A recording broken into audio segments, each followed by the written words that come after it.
అయిన తర్వాత తెలియక చిన్నతనంలో మహర్షులు మడిబట్టలు ఆరేసుకుంటే వాటిని చింపేసేవారు. యజ్ఞకుండాలు కనపడితే తిరగతోసేసేవారు. ఇప్పుడు ఈ పిల్లవాడికి ఇంత బలం అనవసరం.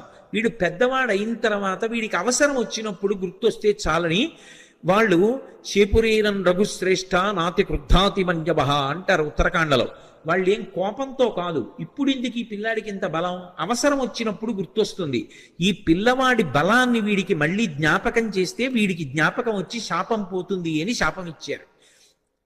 తన బలం తనకి తెలియదు.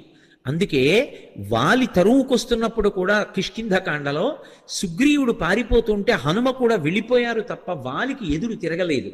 తన బలం తనకి తెలియదు. ఇప్పుడు జాంబవంతుడు హనుమ దగ్గరికి వెళ్ళారు. వెళ్ళి, నాయనా హనుమ, వానరజాతి యొక్క పరువు ప్రతిష్టలన్నీ నీ చేతుల మీద ఉన్నాయి.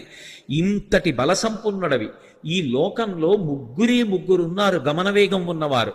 అంత వేగంగా వెళ్ళగలిగినటువంటి ప్రాణి